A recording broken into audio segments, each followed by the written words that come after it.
انہی دعاؤں میں سے ایک دعا ہے جس کو دعائے حزب البحر کہتے ہیں. دعائے حزب البحر کہتے ہیں کہ یہ دعائے حزب البحر یہ خواب میں رسول اللہ صلی اللہ علیہ وسلم نے آ کے اللہ کے ایک ولی کو تلقین کی.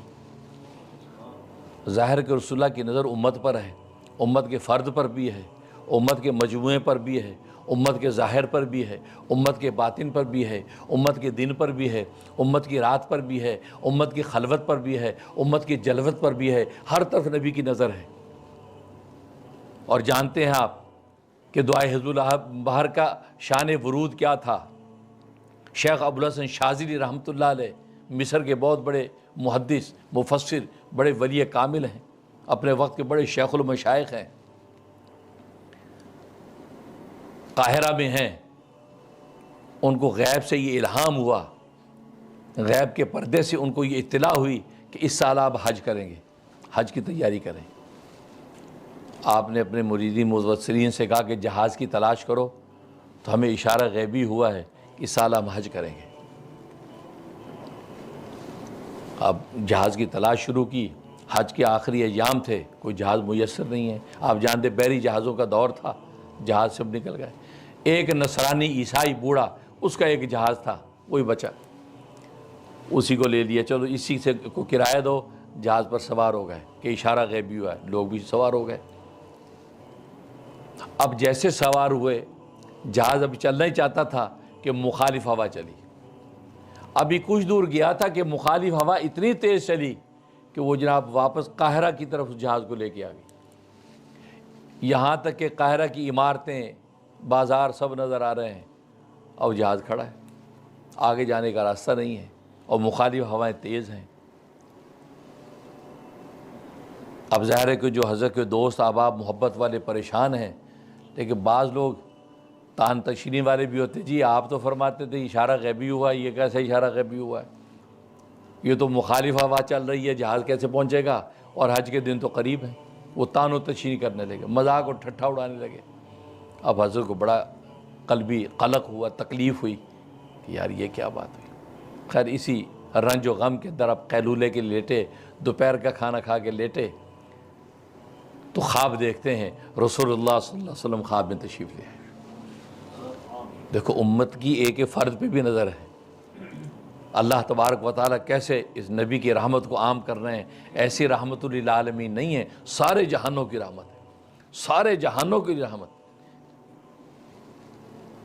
وَمَا أَرْسَلْنَاكَ إِلَّا رَحْمَةً لِلْعَالَمِينَ، سارے جہانوں کی رحمت. اور جہان کتنے ہیں؟ ابو سعید خدری رضی اللہ تعالیٰ کی روایت ہے کہ 36,000 جہان ہے، 36,000، 36,000، 36,000. اور اب تو یہ آج کی جدید ایڈریس بھی اس نتیجے پر پہنچ رہی ہے کہ یہ جو جہان میں رہتے یہ نہیں، اس کے علاوہ بھی ایسے ایسے یونیورس ہیں جہاں تک ابھی ہم پہنچے ہی نہیں ہیں. ابو ہریرہ رضی اللہ عنہ کی روایت ہے 84,000 جہان ہے، 84,000. یہ مفتی اعظم پاکستان مفتی شفیع صاحب رحمۃ اللہ نے معرف القرآن کے اندر اس کو لکھا ہے. اتنے جہان ہیں. ان سارے جہانوں کے لیے رحمت کون ہے؟ رحمت للعالمین. سرکار دو عالم صلی اللہ علیہ وسلم کی ذات عالی سب کے لیے رحمت ہے، سب کے لیے رحمت. عالم کفر کی بھی رحمت، عالم ایمان کی بھی رحمت، عالم جمادات کی لیے رحمت، عالم نباتات کے لیے رحمت، عالم حیوانات کے لیے رحمت، عالم ملائکہ کے لیے رحمت، عالم جنات کے لیے رحمت، عالم صحرا اور دریا کی رحمت. پوری کائنات کے ذرے ذرے کے لیے آپ کی ذات رحمت ہے کہ آپ رحمت للعالمین ہیں. اب ظاہر کہ بحری جہاز کے اندر امت کے پیارے پھنسے ہوئے ہیں کہ رسول اللہ کی رحمت ظاہر ہوگی نا. رسول اللہ خواب میں تشریف لے آئے اور کہا کہ ابوالحسن یہ دعا حزب البحر پڑھو. وہ دعا آپ نے خود اپنے زبان مبارک سے پوری تلاوت کی اور انہوں نے پوری سن لی، ان کو یاد ہو گئی. کہا کہ دعا حزب البحر پڑھو، پھر دیکھو خدا کی قدرت کا تماشا. کیونکہ دعاؤں سے میں نے کہا کائنات آپ کے ساتھ چلتی ہے. جو کائنات مخالف تھی دعاؤں کے ساتھ آپ کی موافق ہو جائے گی. دعا یہ ہتھیار ہے. بیدار ہو گئے، دعا حزب البحر پڑھی اور ملا سے کہا ناخدا جو بھی کیپٹن، اس کو کہا کہ بھائی چلو لنگر کھول دو، نکلو. کہ جی کیا بات کر رہے ہیں، مخالف اتنی ہوا چل رہی ہے، لنگر کھولیں گے تو ہم سیدھے قاہرہ کے اندر واپس چلے جائیں گے، اتنی تیز ہوا ہے.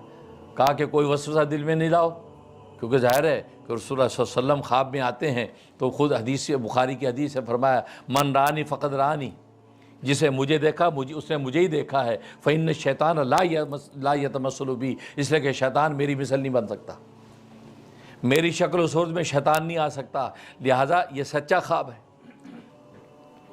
تو آپ نے کہا وسوسہ نہیں لاؤ، لنگر کھولو۔